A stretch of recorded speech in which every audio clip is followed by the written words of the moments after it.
Now let me show you how to write a social test, a test that exercises multiple building blocks or units together. So in our test file, I've deleted the test that we wrote in the last lesson. We want to write a new test to test the behavior of the bug slice. So the bug slice should handle the add bug action. This is a very simple label. We'll improve it later. Now, in our test function, we should dispatch the add bug action and then look at our store. We want to check to see if the bug that we just added is inside the store. What happens under the hood? We don't care.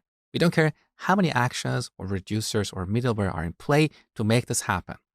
So on the top, we need to import the add bug action from the bug slice. We should also import the configure store function for creating our store. Okay, now in our test function, we call configure store to get our store. So here we have a real store object with all the middleware functions that do some magic under the hood. But the point is, we don't care about these middleware functions. They're part of the implementation, which we don't care about because we're testing the behavior of the bug slice.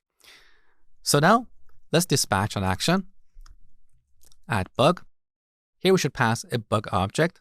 So I'm going to store that in a separate constant. A simple bug object with this description. So we dispatch an action, and then we set an expectation on our store. But before we do that, let's just log store.getState. Now, let's run our tests. All right, we got an error. Regenerator runtime is not defined. What is this? I'm not entirely sure, but this has to do with Babel. So in situations like this, if you simply Google the error message you get, you'll definitely find a solution in a few minutes.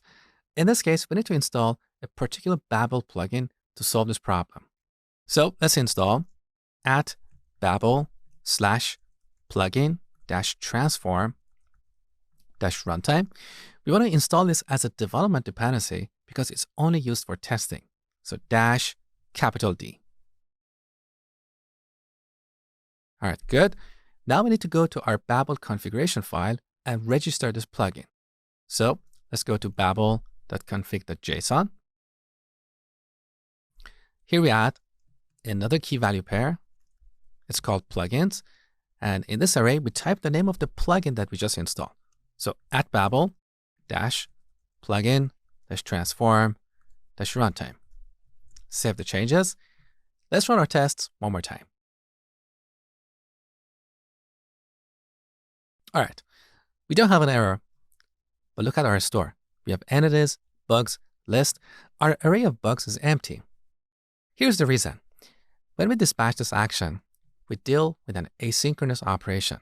That's part of our API middleware. So take a look. In our API middleware, we're calling the backend. Here we have an asynchronous operation. So we have to wait for this operation to complete before we look at the content of the store. So back in our test, let's await the call to the dispatch method and then mark this function as async. All right. Now let's run our tests one more time. We get the same result. Our array of bugs is still empty. Let me explain why. So instead of awaiting this promise, let's temporarily store it in a constant called x and then log it on the console. So I want to add this debug message and then log what we get from the dispatch method. Take a look. We get undefined. Here's the reason. Let's go to our configure store module. So here we're configuring 3 middleware functions: logger, toast, and API. Now let's look at the implementation of our logger middleware.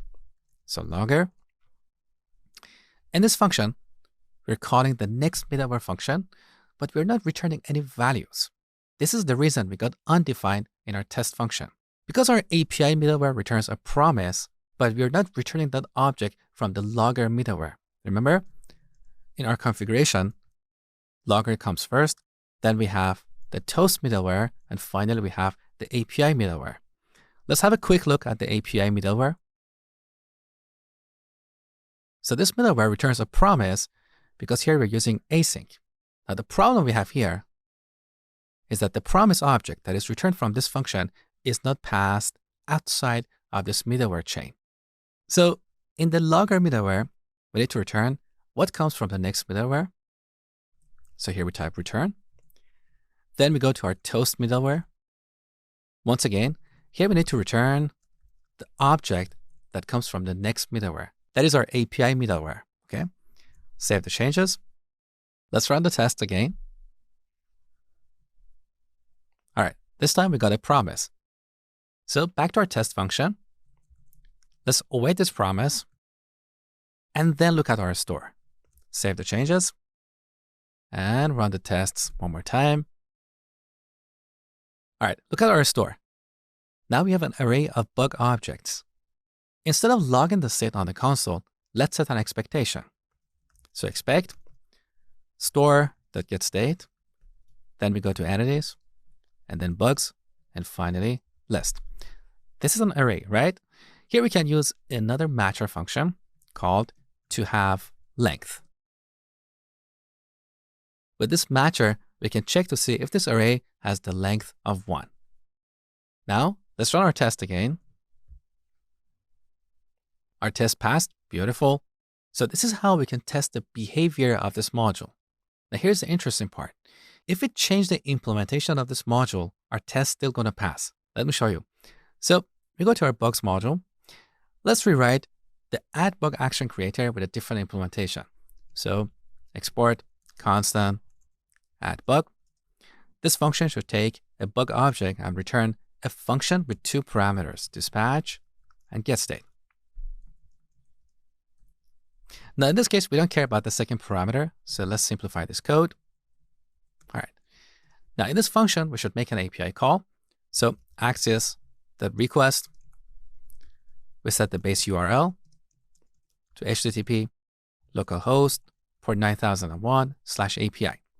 And by the way, if the last time you ran the tests, you got an error, that's because the backend was not up and running. So technically, this test that we have written is not a unit test. It's an integration test because it's talking to a backend service. But don't worry about this. In the next lesson, I'm going to show you how to solve this problem. So here we set the base URL as well as the URL, which is /bugs. We set the method to post and put the bug object in the body of the request. Now this returns a promise, so we should await it to get the response. And that means we should mark this function as async. If everything goes well, then we're going to dispatch another action that is bug added. And here we can pass this bug object. Now, technically, this should be the bug that we get from the server because the server generates some ID and returns a complete bug object. So let's change that to response.data. Okay, so we have changed the implementation of this action creator. Let's comment out the previous implementation. Now let's run our test one more time. Our test still passing because we have not changed the behavior of our application. We only changed the implementation. This is the beauty of social tests. So before going any further, I want to bring back this previous implementation and delete this new implementation, okay? So as I told you, this test is not really a unit test. It's an integration test because it's talking to an external resource, a web service. In the next lesson, I'm going to show you how to convert this integration test to a unit test.